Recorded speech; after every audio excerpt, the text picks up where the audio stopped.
Hello everybody, my name is Jacob Lemons and welcome to another episode of LemonTalks. Now in this episode we are going to be covering the series and its reboot of iCarly.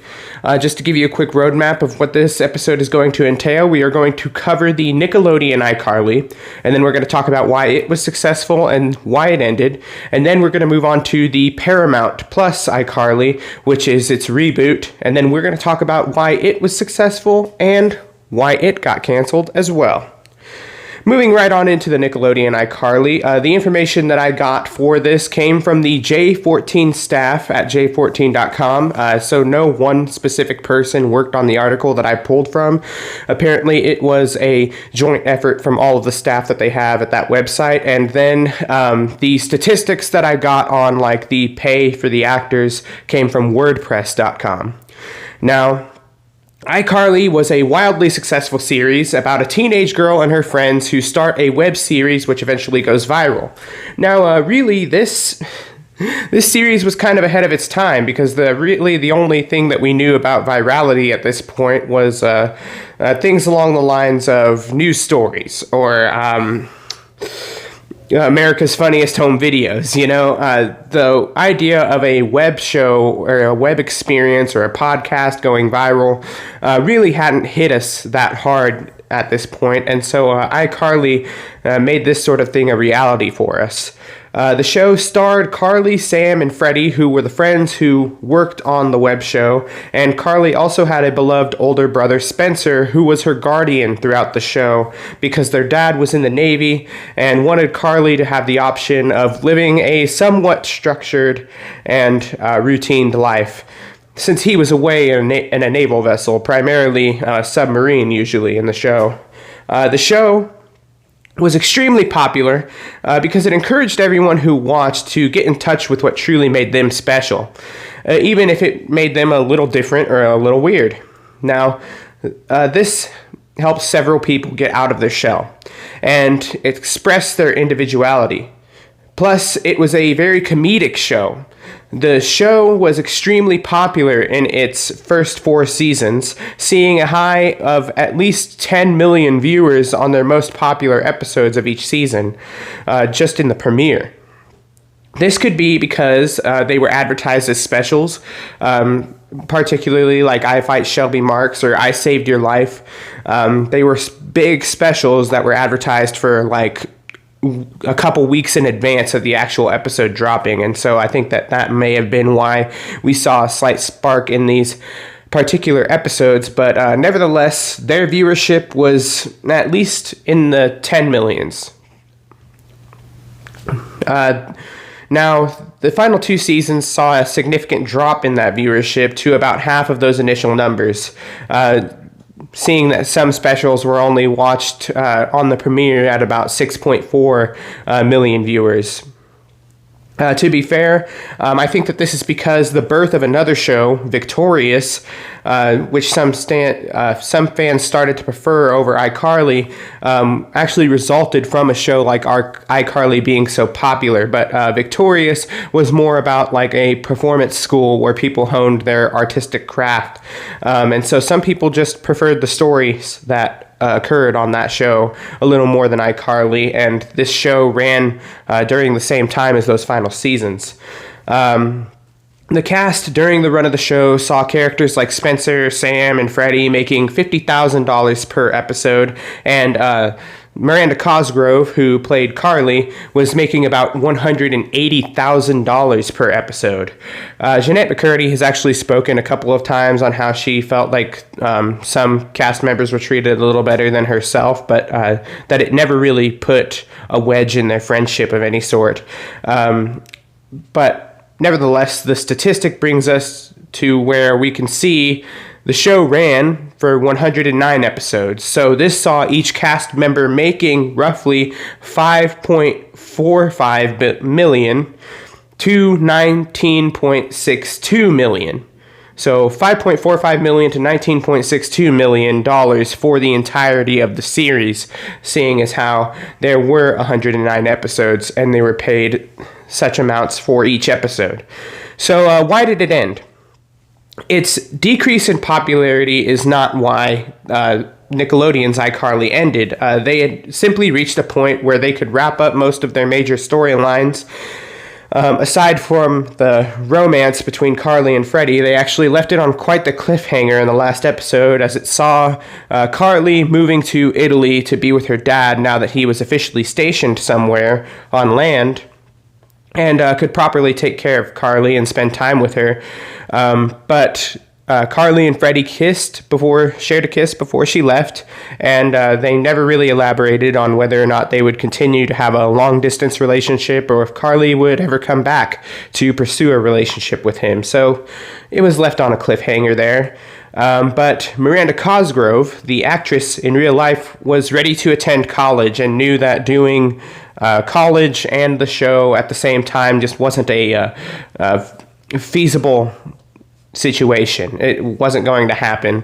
She wanted to be able to focus on her college education, and at the same time, Nickelodeon writers were able to wrap up iCarly and give her that opportunity. So now that we've covered iCarly, what its success looked like, and then why it got canceled, we'll move on to the Paramount version of iCarly on Paramount Plus. The information that I got was actually from Anthony Borelli at ScreenRant.com and Dory Jackson at People.com, People Magazine's website. Now, the reboot changes a few things about the show. There's no Sam, who played the best friend of Carly in the original show. Instead, Carly has a new best friend named Harper, who isn't necessarily a co-host to the web show iCarly in the series. So we see in this series, Carly set out to prove that even though she doesn't have Sam, that she can host the web show and make it popular and interesting all on her own. And they even state at one point that Sam is enjoying her time traveling with a biker gang. It says something like, Sam has found her bliss with a biker gang. And so we do get, say, somewhat satisfying ending for that character, with an explanation of where she is and why she isn't in the series.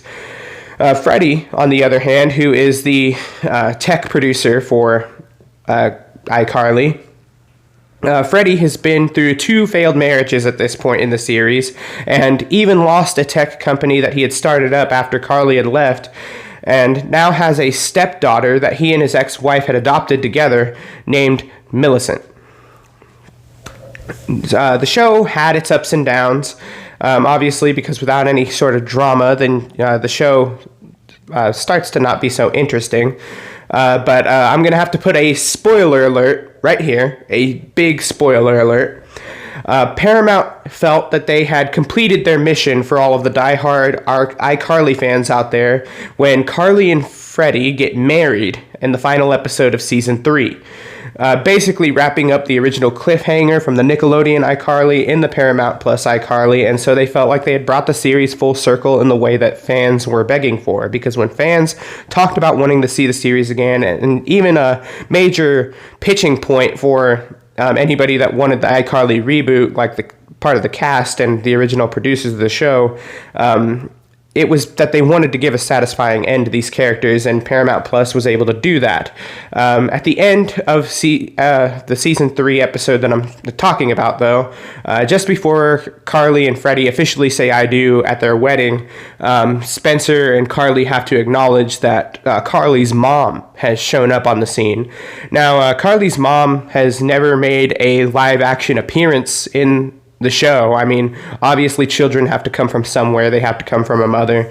But we've never seen an actress play the role of Carly and Spencer's mom in the show. And even in this episode, the camera never pans to Carly and Spencer's mom. So this kind of leads me to believe that the role hadn't even been cast yet, even if they were going to move forward from this season.